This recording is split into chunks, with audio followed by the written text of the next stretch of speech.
Hi there, my name is Noah Polasek, and this is the final project for horn. Today I will go over a couple things, basically just the basics for horn. So first, what we want to start off with is just how to hold the horn. So first, obviously, you put your hands right on the pistons, or the part where you put your fingers on.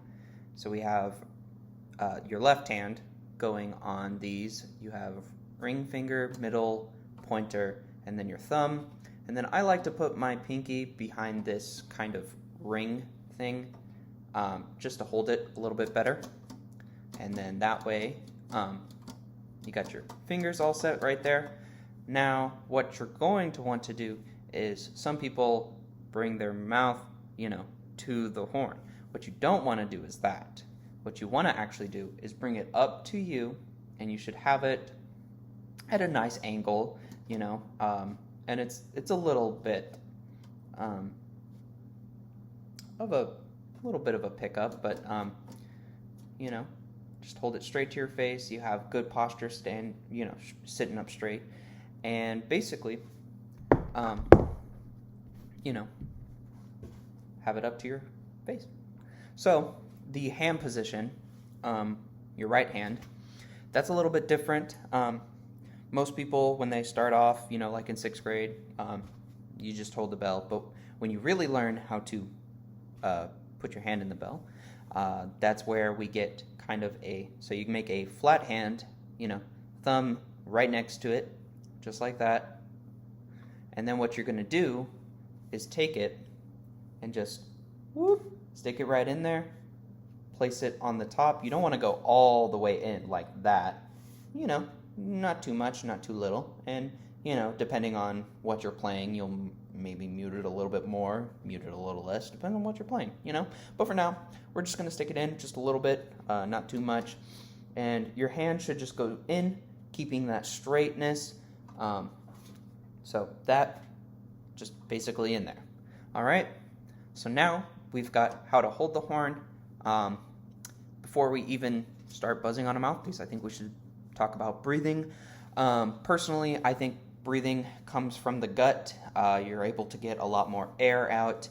You're able to get a lot more of the pressure out, and you're able to play for a little bit longer. If you're playing from the lungs, kind of your upper chest, really, you get kind of this airy sound, and you also tend to run out of air a lot faster.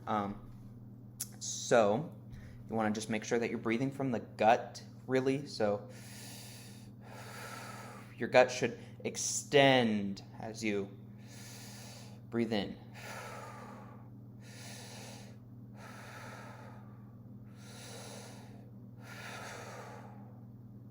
And then, once you really kind of get the hang of that, then you should start buzzing. And when we get started on buzzing, it's a little bit different from the trumpet embouchure, because what you'll want is a little bit more on the upper lip and a little less on the lower lip. Obviously, equals out. And you try to find that perfect balance, about 2/3 up, 1/3 down, and just try to find that on where your lips are, and really mess around with it a little bit, and just try to find the perfect spot. It's not going to be absolutely perfect, but whatever works for you. And then what you want to do is just see if you can get a sound. It's not like buzzing, but it's more of breathing through it and kind of vibrating the mouthpiece. Now, I almost forgot. We also, with the embouchure, want to make sure that we're saying simple, and we think about the M and the P in that. So, pull. P. So, just the M and the P.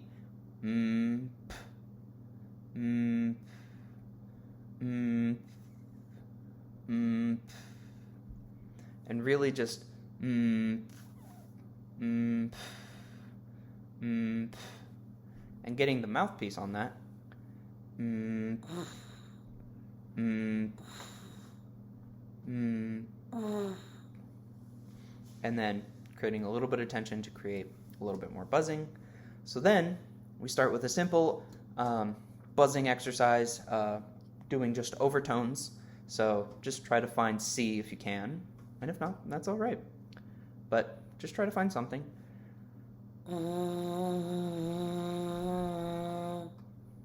And then doing overtones. Or, yeah, overtones are going up in thirds. Like...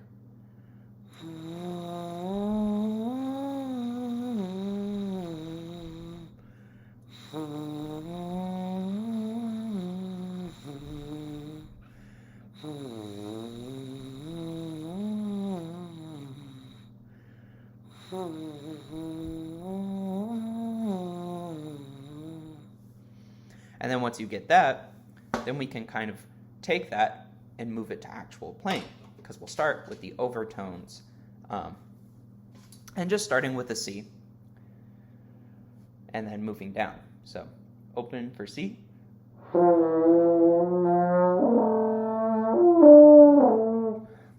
Sorry.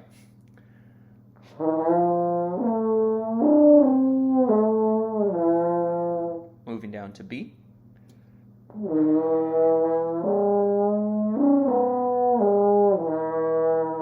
A.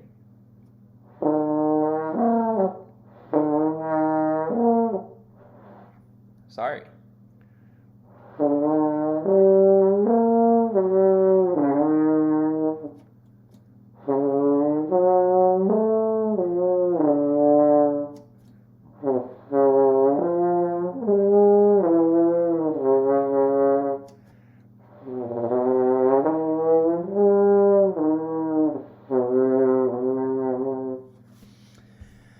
And then once you get the hang of that, it takes a little bit of time to get used to that and really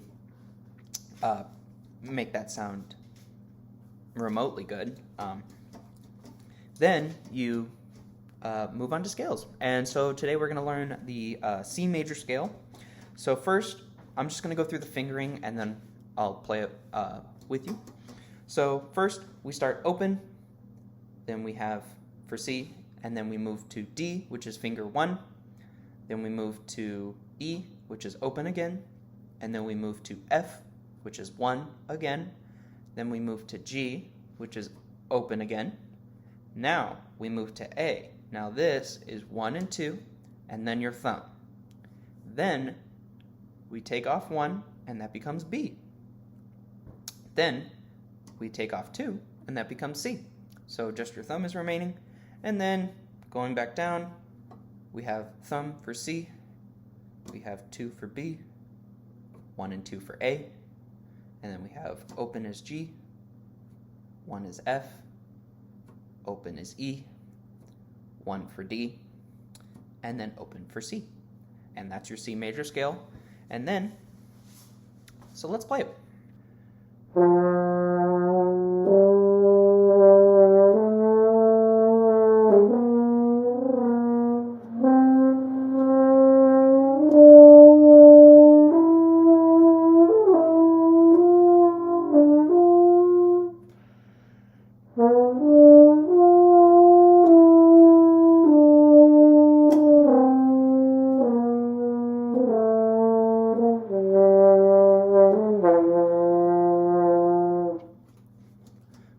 All right, and that was the C major scale right there.